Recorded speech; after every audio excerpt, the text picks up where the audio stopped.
لیکن کہیں پر کوئی مشکل عبارت آ جائے، کوئی ایسا معاملہ آ جائے کہ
اس کے اندر قوت ارادی کو پیدا کر رہا ہے، ول پاور کو بڑھا رہا ہے۔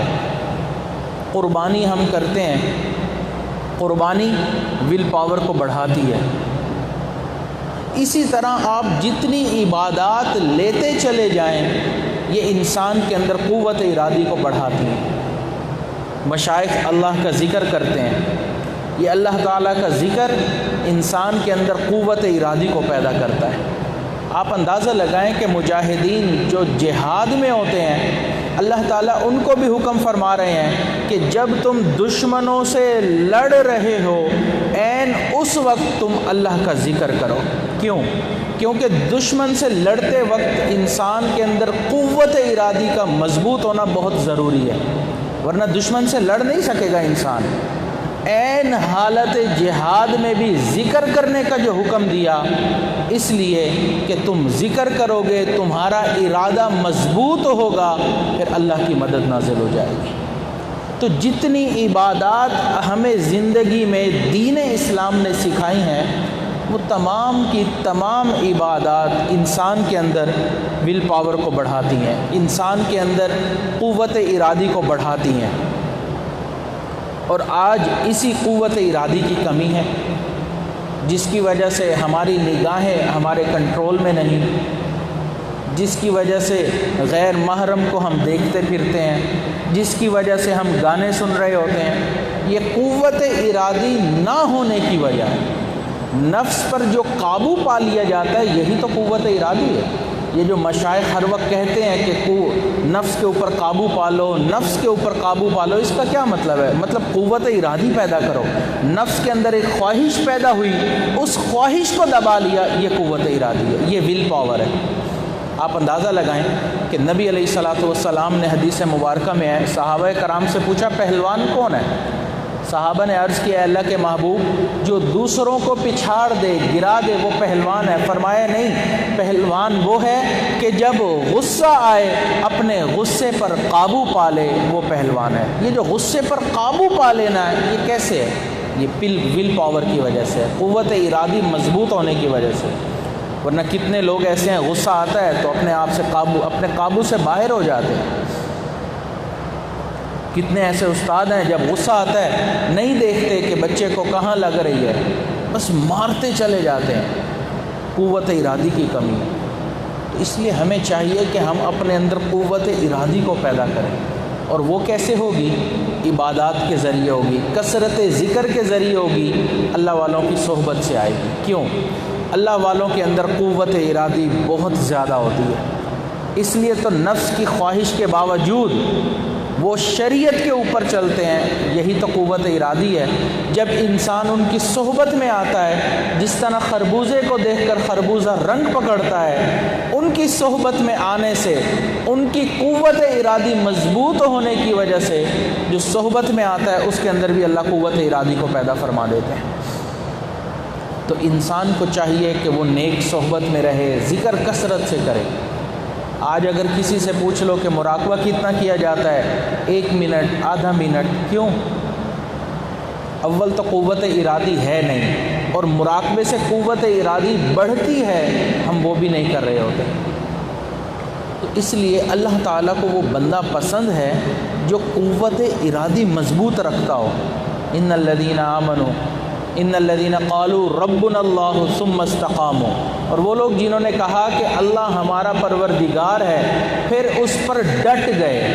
یہ جو ڈٹ جانا ہے، استقامت ہے، یہ قوت ارادی ہے، یہ ول پاور ہے، اور اللہ تعالیٰ یہی ول پاور چاہتے ہیں میرے بندے کے اندر موجود ہو۔ حضرت جنید بغدادی رحمۃ اللہ علیہ کے ماموں تھے سیری سختی رحمۃ اللہ علیہ، وہ ایک مرتبہ سفر پر جا رہے تھے تو ایک درخت کے قریب اس کی چھاؤں میں وہ لیٹے کہ میں آرام کر لوں۔ تو اللہ تعالیٰ بعض اوقات ایسے واقعات رونما فرما دیتا ہے جس سے انسان کو سبق ملتا ہے۔ تو ان کو ایسا محسوس ہوا کہ جیسے درخت کے اندر سے یہ آواز آ رہی ہے، وہ آواز کیا ہے؟ وہ درخت ان سے یہ کہہ رہا ہے، یا سری کن مثلی، اے سری تم میری مانند بن جاؤ، میری طرح ہو جاؤ۔ اب سیری سختی رحمۃ اللہ علیہ بہت حیران ہو گئے، کہ بھئی درخت کے اندر سے آواز آ رہی ہے اور درخت کہہ رہا ہے کہ میری طرح بن جاؤ، تو انہوں نے آگے سے جواب دیا کیف اکون مثلک، اے درخت میں تیری طرح کیسے بن سکتا ہوں؟ تو اس نے آگے سے جواب دیا ان الذین یرموننی بالاحجار فارموہم بالاسمار، کہ جو لوگ میری طرف پتھر پھینکتے ہیں میں ان کو پھل لوٹاتا ہوں، یعنی کہ تم میری طرح اتنے اچھے بن جاؤ کہ لوگ تمہیں برا بھلا کہیں، جو بھی جیسا بھی معاملہ کریں تم ہمیشہ اچھائی والا معاملہ کرو۔ اب سیری سختی رحمۃ اللہ علیہ نے دل میں سوچا کہ اگر یہ اتنا اچھا ہے تو پھر اللہ تعالیٰ نے درخت کو آگ کی غذا کیوں بنایا؟ اب یہ دل میں سوال اٹھا تو انہوں نے درخت سے پوچھا وَكَيْفَ مَصِيرَكَ إِلَى النَّارِ، اے درخت اگر تو اتنا اچھا ہے تو اللہ تعالیٰ نے تجھے آگ کی غذا کیوں بنایا؟ جب یہ سوال کیا تو ایسا محسوس ہوا کہ جس طرح درخت نے ٹھنڈی سانس لی ہو، اور پھر اس نے جواب دیا کہ اے سری، میرے اندر بہت خوبیاں ہیں لیکن میرے اندر ایک خامی ہے، اس خامی کی وجہ سے اللہ نے مجھے آگ کی غذا بنا دیا۔ انہوں نے پوچھا وہ خامی کون سی ہے؟ تو درخت نے جواب دیا فَأَمْلَيْتُ بِالْهَوَاءِ هَكَذَا وَهَكَذَا، اے سری جس طرف کی ہوا چلتی ہے میں اس طرف اپنے ڈولنا شروع کر دیتا ہوں، یعنی میرے اندر استقامت نہیں ہے، قوت ارادی نہیں ہے، ول پاور نہیں ہے، اس وجہ سے اللہ نے مجھے آگ کی غذا بنا دیا ہے۔ تو یہ قوت ارادی اللہ کو اتنی پسند ہے کہ اللہ تعالیٰ چاہتے ہیں کہ میرے بندے کے اندر قوت ارادی ہو۔ آپ اندازہ لگائیں کہ صحابہ کرام جتنے بھی تھے، مرد یا خواتین، نبی علیہ الصلاۃ والسلام کی صحبت کی برکت سے ان کے اندر قوت ارادی سب سے زیادہ تھی۔ ایک صحابی فرماتے ہیں کہ میں بدر کے میدان میں کھڑا تھا تو میں نے اپنے دائیں بائیں دیکھا کہ کون ہے، تو دائیں طرف دیکھا تو ایک نوجوان سپاہی میری دائیں جانب تھا، میں نے بائیں طرف دیکھا تو دو چھوٹے بچے کھڑے تھے، تو میں نے دل میں سوچا ادھر بھی کوئی نوجوان ہوتا تو ہم دشمن سے لڑتے تو لڑنے کا عجب لطف آتا۔ اتنے میں وہ بچے میرے قریب آئے اور کہنے لگے چچا جان کیا آپ ہمیں بتا سکتے ہیں کہ سامنے دشمن کے لشکر میں ابو جہل کون ہے؟ فرماتے ہیں میں نے ان سے پوچھا کہ بھئی تم ابو جہل کے بارے میں کیوں پوچھ رہے ہو؟ تو ان بچوں نے جواب دیا کہ ہم نے سنا ہے کہ وہ ہمارے آقا صلی اللہ علیہ وسلم کے بارے میں بد زبانی کرتا ہے، برا بھلا کہتا ہے، ان کا دشمن ہے، تو ہم چاہتے ہیں آج اس دشمن کو اس دنیا سے ہی ختم کر دیں۔ اب آپ اندازہ لگائیں کہ بچے چھوٹے ہیں، مورخین نے لکھا ہے کہ اتنا چھوٹا قد تھا کہ تلواریں بھی ان سے بڑی تھیں، لیکن قوت ارادی کتنی مضبوط تھی، ول پاور کتنی مضبوط تھی کہ سب سے بڑے دشمن پر ان کی نظر تھی۔ تشریف رکھیے۔ تو فرماتے ہیں کہ میں نے ان بچوں سے کہا کہ سامنے جو لوہے کے اندر ڈوبے ہوئے لوگ تمہیں نظر آ رہے ہیں، ان کے اندر جو سب سے اونچا بندہ نظر آ رہا ہے وہ ابو جہل ہے۔ فرماتے ہیں کہ جب جہاد شروع ہوا تو اب وہ چھوٹے بچے تھے، کفار نے بھی ان کی طرف اتنا دھیان نہیں دیا، تو وہ لوگوں کے درمیان سے گزرتے گزرتے سیدھا ابو جہل کے گھوڑے کے پاس پہنچ گئے۔ اب قد چھوٹا تھا، ابو جہل کو تو مار نہیں سکتے تھے، تو اس کے گھوڑے کی ٹانگ پر وار کیا، گھوڑا گرا، اوپر سے ابو جہل نیچے گرا، تو اتنے بچے چھوٹے تھے کہ تلوار کے وار سے اس کی گردن بھی نہیں اڑا سکتے تھے۔ تو حضرت عبداللہ ابن مسعود رضی اللہ تعالیٰ عنہ قریب کھڑے تھے، پھر انہوں نے ابو جہل کا کام تمام کر دیا۔ یہ قوت ارادی ہے۔ آپ اندازہ لگائیں کہ نبی علیہ الصلاۃ والسلام کی صحبت کی برکت سے چھوٹے بچوں میں بھی کتنی زیادہ قوت ارادی بڑھ گئی تھی، اور یہی قوت ارادی خواتین میں بھی تھی، بچیوں میں بھی تھی۔ جب غار ثور کی طرف نکلے تو حضرت صدیق اکبر رضی اللہ تعالیٰ نے اپنے پورے گھرانے کو خدمت پہ لگا دیا اور اپنی بیٹی حضرت اسماء بنت ابی بکر رضی اللہ تعالیٰ عنہ کو فرمایا کہ اسماء آپ چھوٹی ہیں، آپ روزانہ کھانا پہنچانے کے لیے غار ثور میں آ جایا کرنا، تو چونکہ آپ چھوٹی ہیں کسی کو شک بھی نہیں ہوگا۔ تو حضرت اسماء رضی اللہ تعالیٰ عنہ پہلے دن کھانا پہنچانے کے لیے گئیں۔ جب اگلے دن گئیں تو نبی علیہ الصلوۃ والسلام نے دیکھا کہ حضرت اسماء کے ماتھے پر زخم کا نشان ہے اور وہ کچھ رنجیدہ ہیں، افسردہ ہیں۔ تو نبی علیہ الصلوۃ والسلام نے پوچھا اسماء کیا ہوا، یہ زخم کیسے لگا؟ تو وہ فرمانے لگیں اے اللہ کے محبوب، کل جب میں آپ کو کھانا دے کر واپس مکہ پہنچی تو راستے میں ابو جہل مل گیا، تو مجھے اس نے پکڑ لیا، کہنے لگی ابو بکر کی بیٹی تمہارے والد کہاں ہیں؟ کیونکہ جہاں تمہارے والد ہوں گے وہیں مسلمانوں کے پیغمبر بھی ہوں گے۔ کیا تمہیں پتہ ہے؟ اے اللہ کے محبوب، میں نے سچ کہہ دیا کہ ہاں مجھے پتہ ہے کہ اللہ کے پیغمبر کہاں ہیں۔ کہنے لگی بتاؤ کہاں ہیں؟ میں نے کہا میں نہیں بتاؤں گی۔ اس نے مجھے دھمکی دی، جھڑکا، ڈانٹا۔ اس نے کہا بتاؤ ورنہ میں ماروں گا۔ میں نے کہا ابو جہل میں نہیں ماروں گا۔ یہ قوت ارادی تھی۔ ابو جہل تو جو چاہے کر، میں نہیں بتاؤں گی۔ اے اللہ کے محبوب، اچانک اس نے جو زوردار تھپڑ مجھے مارا، میں کمزور تھی، نیچے گر گئی، پتھر پر میرا سر لگا، میرا ماتھا پھٹ گیا، خون بہنے لگ گیا۔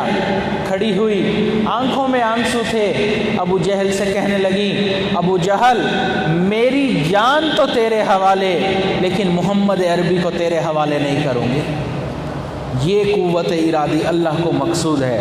اللہ چاہتے ہیں بندوں کے اندر یہ قوت ارادی پیدا ہو، اور یہی قوت ارادی حضرت فاطمہ بنت خطاب رضی اللہ تعالیٰ عنہ کے اندر تھی۔ حضرت عمر رضی اللہ تعالیٰ عنہ جب گھر پہنچے، اپنی بہن سے پوچھا فاطمہ کیا پڑھ رہی تھی؟ تو انہوں نے کہا کہ میں اللہ کا قرآن پڑھ رہی تھی۔ انہوں نے مارا، لیکن انہوں نے فرمایا عمر میں اب اس دین کو نہیں چھوڑ سکتی۔ جب حضرت عمر رضی اللہ تعالیٰ نے مارا تو آنکھوں میں آنسو لے کر فرمانے لگیں عمر تم میرے سینے سے جان کو تو نکال سکتے ہو، ایمان کو نہیں نکال سکتے۔ یہ قوت ارادی ہے، یہ ول پاور ہے، ڈٹرمینیشن پاور اس کو کہتے ہیں۔ اور صحابہ کرام میں سب سے زیادہ یہ والی پاور حضرت صدیق اکبر رضی اللہ تعالیٰ عنہ میں تھی۔ سب سے زیادہ قوت ارادی کے مالک حضرت ابو بکر صدیق رضی اللہ تعالیٰ عنہ تھے۔ اس لیے حضور صلی اللہ علیہ وسلم کے بعد جہاں مختلف مسائل نے جنم لیا، مختلف حالات پیدا ہوئے، وہیں پر مانعین زکوٰۃ کا بھی ایک مسئلہ پیدا ہوا۔ اب مانعین زکوٰۃ کون لوگ تھے؟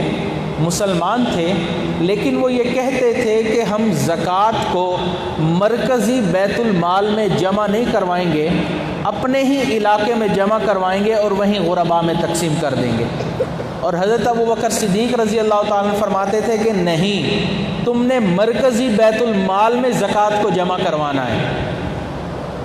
اب اتنے صحابہ کرام اکٹھے ہوئے، انہوں نے مشورہ کیا کہ دیکھیں وہ ہیں تو مسلمان، ہیں تو اللہ کو ماننے والے، نبی علیہ الصلوۃ والسلام پر ایمان لانے والے، قرآن کو ماننے والے، اگر وہ زکوٰۃ مرکزی بیت المال میں جمع نہیں کروا رہے تو اتنا زیادہ سخت قدم نہیں اٹھانا چاہیے۔ لیکن حضرت صدیق اکبر رضی اللہ تعالیٰ فرماتے تھے میں ان کے خلاف جہاد کروں گا۔ تو صحابہ کرام نے حضرت عمر کو اپنا نمائندہ بنا کر بھیجا اور کہا کہ امیر المؤمنین اس وقت حالات بہت عجیب و غریب ہیں، ادھر سے مسیلمہ کذاب نے بھی نبوت کا دعویٰ کر لیا ہے، سجاح بنت حارث نامی عورت نے بھی نبوت کا اعلان کر دیا ہے، اور ادھر سے عیسائی مدینہ کے اوپر حملہ کرنے کو تیار ہیں۔ اگر باہری طاقتوں سے ہم نہیں لڑ پائیں تو بہتر ہے کہ ہم اندر کی بجائے ان لوگوں سے لڑیں، یہ اپنے لوگ ہیں، ان سے نرمی والا معاملہ کرنا چاہیے۔ تو جب حضرت عمر رضی اللہ تعالیٰ نے یہ بات کہی تو حضرت صدیق اکبر رضی اللہ تعالیٰ نے ان کو دھکا دیا، حضرت عمر پیچھے جا کے گرے، اور اس وقت حضرت ابو بکر صدیق رضی اللہ تعالیٰ نے فرمایا اجبار فی الجاہلیت وقوار فی الاسلام، عمر کیسے ہو کہ زمانہ جاہلیت میں تو اتنے جابر اور سخت تھے اور دین اسلام کے اندر آ کر کمزور ہو گئے ہو؟ یہ قوت ارادی تھی۔ اور پھر اس کے بعد حضرت ابو بکر صدیق رضی اللہ تعالیٰ نے فرمایا کہ دین کے اندر کمی کر دی جائے اور ابو بکر زندہ رہے، یہ ہو نہیں سکتا۔ یہ قوت ارادی تھی۔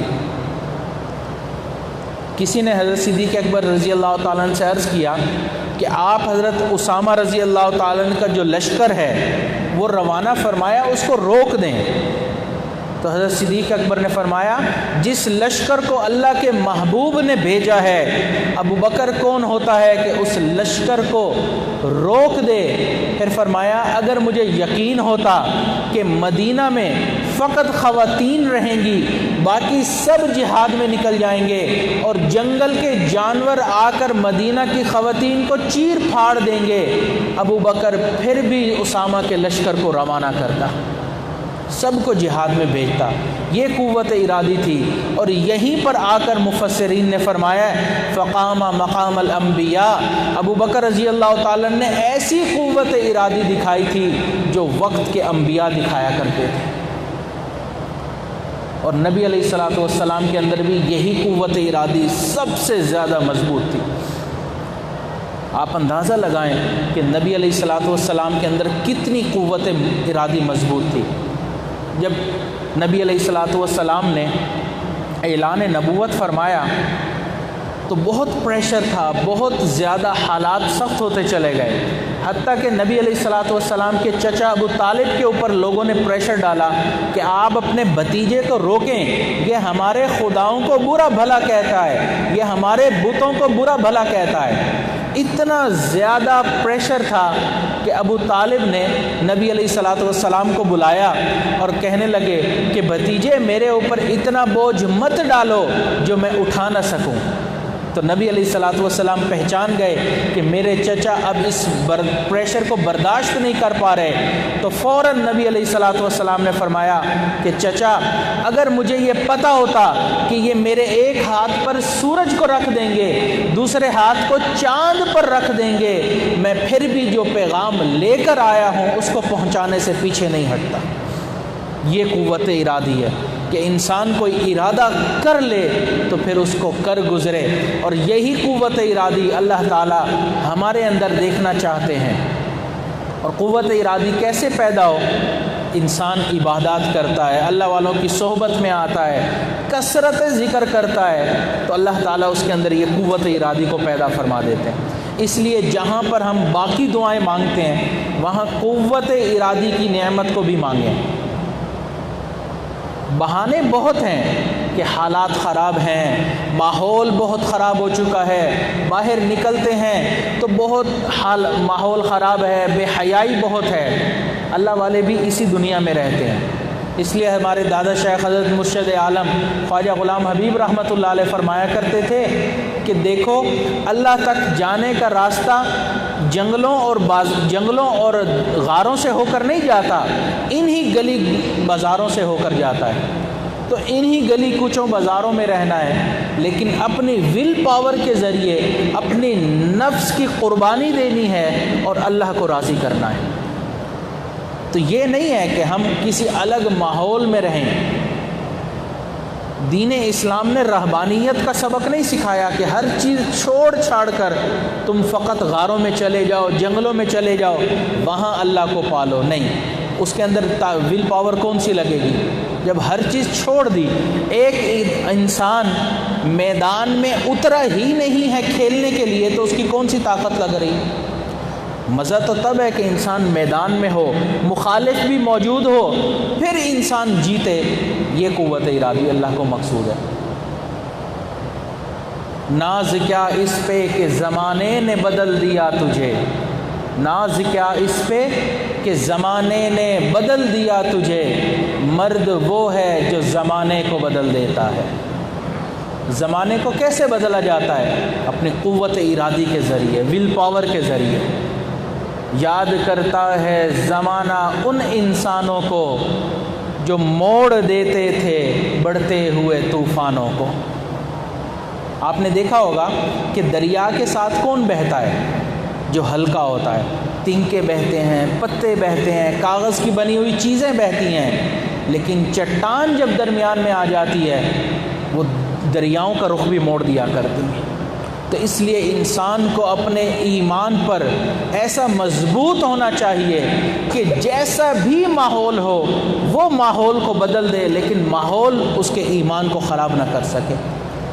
تو جہاں ہم دعاؤں میں اللہ تعالیٰ سے اور دعائیں مانگتے ہیں، یہ اللہ تعالیٰ سے قوت ارادی کی نعمت بھی مانگنی چاہیے۔ دعا ہے کہ اللہ تعالیٰ ہمیں یہ قوت ارادی کی نعمت عطا فرمائے۔ وآخر دعوانا ان الحمد للہ رب العالمین۔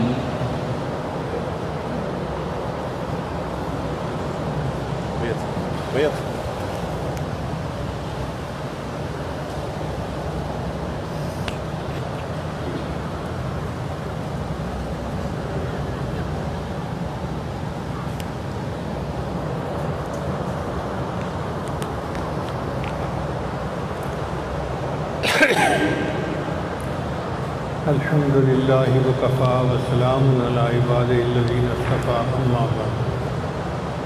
بہت سارے احباب بیعت کی نیت سے آئے ہیں، تو اس وقت بیعت کے کلمات پڑھائے جائیں گے۔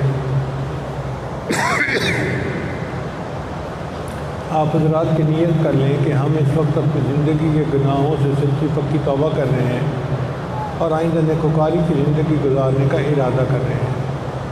جیسی نیت ہوتی ہے ویسی مراد مل جاتی ہے۔ یہ کلمات سچے دل کے ساتھ پڑھتے جائیے۔ بسم اللہ الرحمن الرحیم، لا الہ الا اللہ محمد الرسول اللہ، آمنت باللہ و ملائکتہ و کتبہ و رسلہ والیوم الآخر والقدر خیرہ و شرہ من اللہ تعالی والبعث بعد الموت، آمنت باللہ کما ہوا باسمائہ و صفاتہ وقبلت جمیع احکامہ اقرار باللسان و تصدیق بالقلب، اشہد ان لا الہ الا اللہ و اشہد ان محمدا عبدہ و رسولہ، استغفر اللہ ربی من کل ذنب وأتوب إليه برحمتك یا ارحم الراحمین۔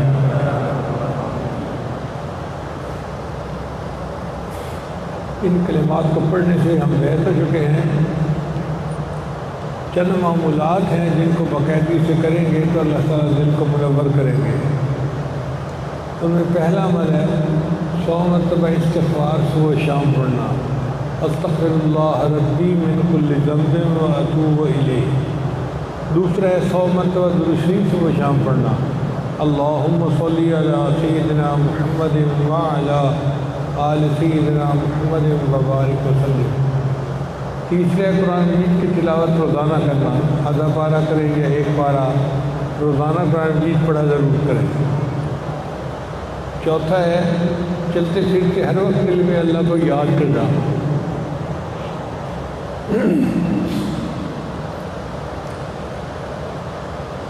اس کو کہتے ہیں دست بکار دل بیار، ہاتھ کام کاج میں مشغول، دل اللہ تعالیٰ کی یاد میں مشغول۔ اور 5ویں چیز ہے مراقبہ۔ مراقبے کا طریقہ بہت آسان ہے۔ جب نماز پڑھیں تو تھوڑی دیر کے لیے آنکھوں کو بند کر کے اللہ سے لو لگا کے بیٹھ جائیں کہ اللہ کی رحمت آ رہی ہے،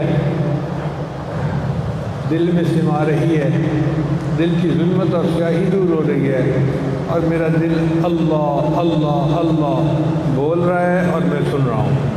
انشاءاللہ یہ 10-15 منٹ کا مراقبہ روزانہ صبح و شام کریں گے تو آپ کے دل کے اندر اللہ کی محبت بڑھے گی،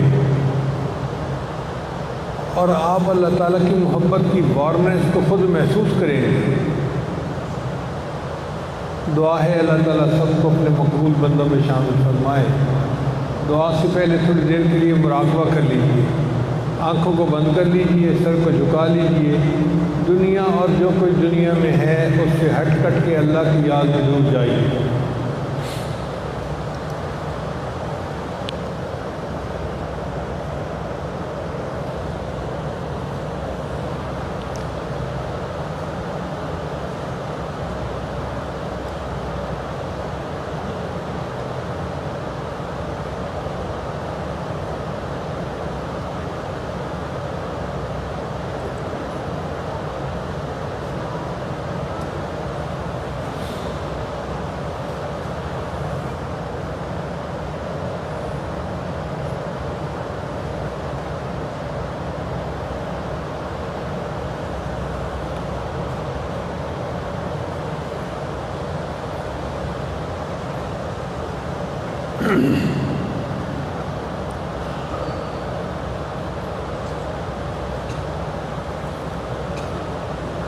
آہ جاتی ہے اثر کو کھینچ لانے کے لیے، بادلو ہٹ جاؤ دے دو راہ جانے کے لیے، اے دعا فریاد کر عرش بری کو تھام کے، اے خدا رخ پھیر دے اب گردش ایام کے، خلق کے راندے ہوئے دنیا کے ٹھکرائے ہوئے، آئے ہیں اب تیرے در پر ہاتھ پھیلائے ہوئے، حق پرستوں کی اگر کی تو نے دل جوئی نہیں، تانا دیں گے بت کے مسلم کا خدا کوئی نہیں، رحم کر اپنے آئینے کرم کو بھول جا، ہم تجھے بھولے ہیں لیکن تو نہ ہم کو بھول جا، خار ہیں بدکار ہیں ڈوبے ہوئے ذلت میں ہیں، جو بھی ہیں آقا تیرے محبوب کی امت سے ہیں، خار ہیں بدکار ہیں ڈوبے ہوئے ذلت میں ہیں، جو بھی ہیں آقا تیرے محبوب کی امت سے ہیں۔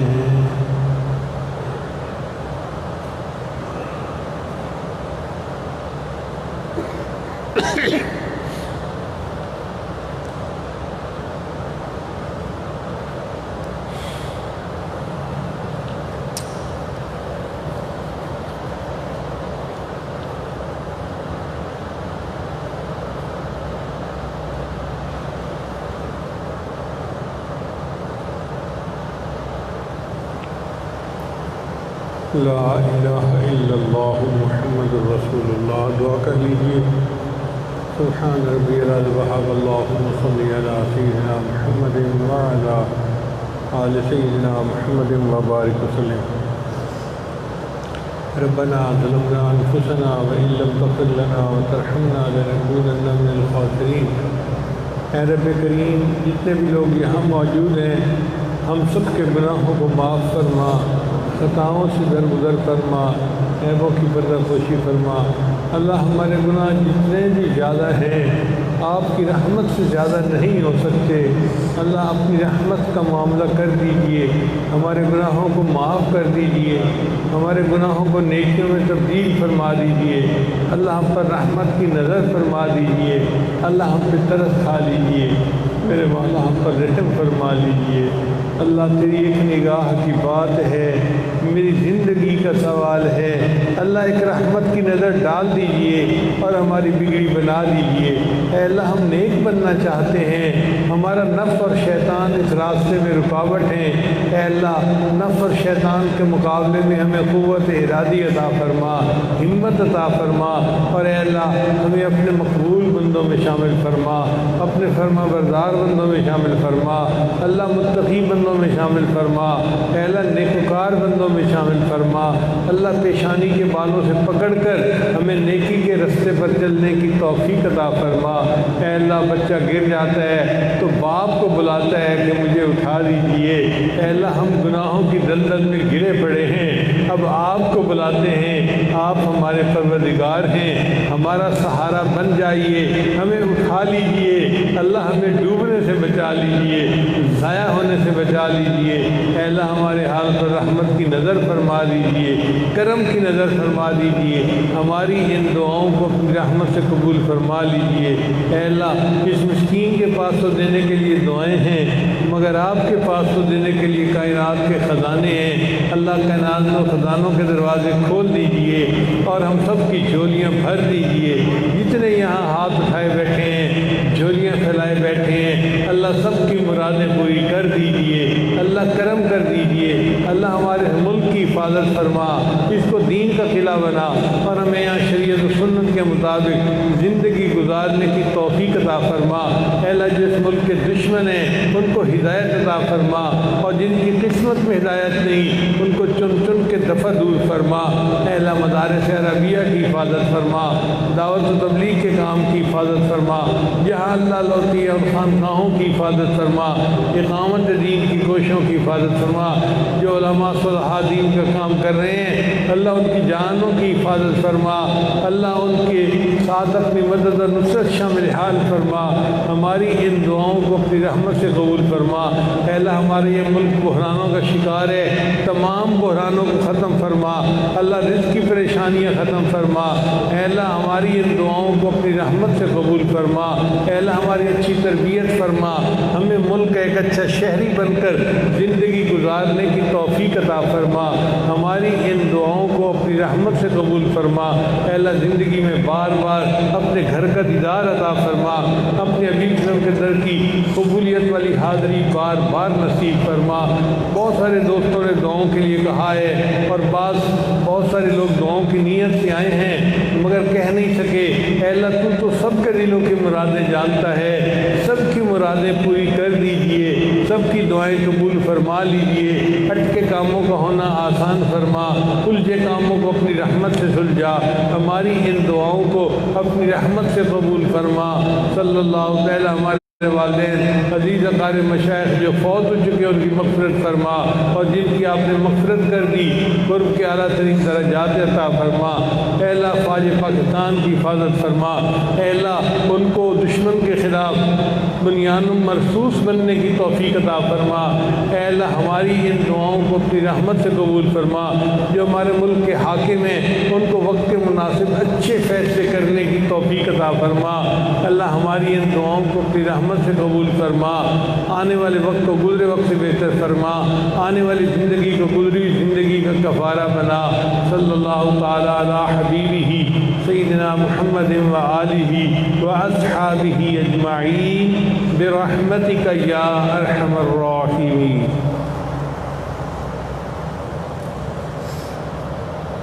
سننے